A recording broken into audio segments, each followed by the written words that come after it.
Oh la qu'est-ce donc on se retrouve pour une nouvelle vidéo où je vais vous faire l'analyse du match d'hier soir entre l'équipe de France et l'équipe du Portugal. En premier, je vais analyser le match de la sélection portugaise et en deuxième, celui de la sélection française. Donc déjà pour la sélection portugaise, on a vu dans leur composition qu'ils souhaitaient vraiment empêcher les Français de s'exprimer offensivement et qu'ils ont fait une composition vraiment en fonction du style de jeu français et qu'il a vraiment été adapté au style de jeu français pour essayer de bien bloquer les joueurs français, notamment Mbappé qui a été très bien marqué. Donc voilà, sur ça, on sent que sur cette composition, il y avait cet objectif de bien bloquer les joueurs offensifs français, et chose qui a marché. Donc défensivement, on a vu une très très bonne défense portugaise, très très solide. Ruben Diaz et Pep en défense, c'est très très solide, il n'y a rien à dire. Et globalement, on a eu une défense portugaise très impressionnante qui a fait un très très bon match. Donc voilà sur ça. Après offensivement, ils ont montré assez peu de choses finalement le Portugal. Mais faut aussi dire que la France a bien défendu et que pour moi c'est quand même les Portugais qui ont eu les occasions les plus franches avec ce but refusé pour un jeu à juste titre. Et puis également la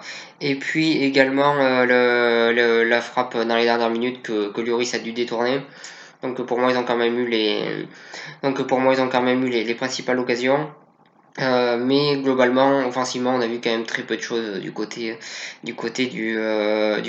portugais. Malgré tout, une très très grosse défense et un très bon match de leur part, très solide. Donc voilà sur ça. Et pour faire l'analyse de quelques joueurs portugais, du coup j'ai déjà dit ce que je pensais sur la défense centrale. Je souhaitais revenir sur Semedo qui a fait une bonne première mi-temps, qui a posé des problèmes à la défense française sur son côté et qui en deuxième mi-temps s'est un petit peu effacé et la défense française a mieux su le gérer. Donc voilà sur ça.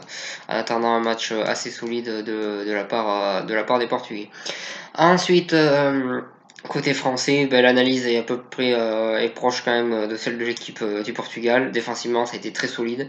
Ils ont laissé très peu d'espace. Ça a été très bon défensivement, même s'ils ont subi quelques occasions qui m'ont un petit peu dérangé. Quand même, défensivement, ça a été très solide. On a eu une très très bonne défense côté français et ça a très bien défendu côté français. Maintenant, offensivement, c'est vrai qu'on aurait pu s'attendre à mieux. Pour moi, ça manquait de mouvement offensivement. À chaque fois que le porteur de balle français avait le ballon, pour moi, ça manquait de mouvement autour. Et donc, voilà, sur ça, pour moi, ça manquait de mouvement offensif pour pouvoir espérer mieux offensivement. Malgré tout, une équipe très très solide de la France qui était énorme défensivement. Donc, voilà sur ça. Pour faire l'analyse de quelques joueurs français, je tenais à parler un petit peu de Kipembe, très très bon en défense centrale. Je pense qu'il a vraiment passé un cap. C'est un joueur qui était assez régulier à une époque, qui faisait quelques bourdes de temps en temps dans les matchs. Et depuis quelques temps, il est devenu très régulier, très performant et il fait des très bonnes performances. Et on l'a encore vu sur ce match-là. Ensuite, je souhaitais revenir sur Hernandez. Il a été énorme sur son côté. Lucas Hernandez, il a très bien joué. Défensivement, il est très solide. C'est un très très bon joueur. Franchement, il est très très très impressionnant.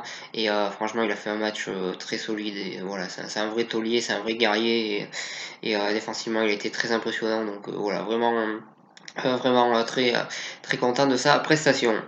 Ensuite, pour le milieu de terrain, je souhaitais revenir sur Pogba. Pogba, je l'ai trouvé intéressant. Il a montré défensivement, j'ai trouvé qu'il était bon. Et offensivement, c'est un des rares joueurs français qui a tenté des choses, qui a donné des bons ballons vers l'avant, qui a fait des bonnes choses offensivement. Malheureusement, derrière, ça n'a pas suivi. Mais pour moi, Pogba, ça a clairement été le meilleur joueur de cette équipe-là parce qu'il a été présent défensivement et offensivement. Et comme je l'ai dit, offensivement, pour moi, il a donné des bons ballons. Malheureusement, derrière, ça n'a pas spécialement suivi. Mais pour moi, la performance de Pogba est très intéressante et il a fait une performance de très très haut niveau hier. Donc voilà sur ça. Ensuite, pour Rabiot, il a bien défendu. Mais offensivement, je pense qu'on doit espérer plus de Rabiot. Il a montré très très peu de choses offensivement. Il n'a pas. Il a pas porté cette équipe offensivement alors qu'on sait que le milieu de terrain est quand même là pour emmener des offensifs aussi et Rabiot a été décevant offensivement, il a montré très, très peu de choses alors qu'on sait qu'il a les capacités pour faire mieux que ça donc voilà un Rabiot quand même offensivement décevant même si défensivement il a fait ce qu'il avait à faire donc voilà en attendant on peut espérer mieux de lui offensivement et espérer qu'il fasse procurer à l'équipe de France plus d'occasions et qu'il fasse que cette équipe soit offensivement meilleur. Donc voilà sur ça. Ensuite, Griezmann, sa performance m'a dérangé. Je trouve qu'il ralentit énormément les ballons. Euh, à chaque fois que la France a une attaque, je trouve qu'il ralentit le jeu, qu'il a tendance à trop porter le ballon à des moments où il faudrait la donner rapidement, ou faire des frappes, ou enchaîner très rapidement. Lui, je trouve qu'il a tendance à beaucoup trop porter le ballon, et j'ai trouvé qu'offensivement, il avait tendance à ralentir cette attaque française. Et je trouve qu'on est quand même loin du Griezmann qu'on avait connu à une époque qui était au sommet. Là, quand même, on est sur un Griezmann qui a énormément descendu de niveau depuis qu'il est au Barça, et ça devient inquiétant, je trouve. Donc voilà sur ça. Ensuite, dernier joueur que j'avais envie d'analyser, c'est Mbappé. Alors, il fait pas un match non plus ridicule, loin de là, mais je trouve qu'il a tendance à beaucoup trop garder le ballon et à beaucoup trop vouloir faire la différence individuellement. Alors, on sait tous qu'il en a les capacités, mais je pense que par moment, il faut savoir varier son jeu et savoir aussi donner des bons ballons aux coéquipiers. Alors, certes, c'est un très très grand joueur et comme je le dis, il peut très bien faire la différence tout seul. Mais je trouve qu'il a tendance à être trop personnel et que c'est bien de faire la différence tout seul, mais de temps en temps, il faut aussi savoir donner son ballon et aussi savoir jouer collectif. Et je trouve qu'il a pas été assez collectif sur ce match-là. Donc voilà sur ça. Pour faire une analyse globale du match, ben, je vais étonner beaucoup de monde, mais étonnamment, j'ai bien aimé ce match. J'ai vu deux défenses énormes, deux murs un face à l'autre. Je pense que c'est les deux meilleures défenses d'Europe, voire même du monde actuellement. Ça a été très impressionnant. De très très bonnes défenses. Offensivement, c'est vrai qu'on aurait pu s'attendre à mieux, mais avec de telles défenses, c'est quand même compliqué de s'exprimer. Moi personnellement, j'ai été content de ce match-là. J'ai vu une équipe de France solide, une équipe de France qui défensivement fait des bonnes choses. Je pense qu'ils ont juste à pouvoir mieux s'exprimer offensivement et ça sera parfait. Donc voilà sur ça. Et puis faut aussi dire qu'ils ont joué face à une équipe du Portugal qui finalement dans sa tactique de jeu est assez similaire à la France. Donc voilà sur ça. Moi personnellement je suis content de cette performance française, même s'il n'y a pas eu la victoire au bout, on est quand même sur une compétition qui n'est pas non plus primordiale, et on sait que l'objectif ça reste quand même l'euro. Donc voilà, pour moi je trouve ce match nul encourageant, je trouve la performance des Français encourageante défensivement. Maintenant on peut juste espérer un peu mieux offensivement et ça sera parfait.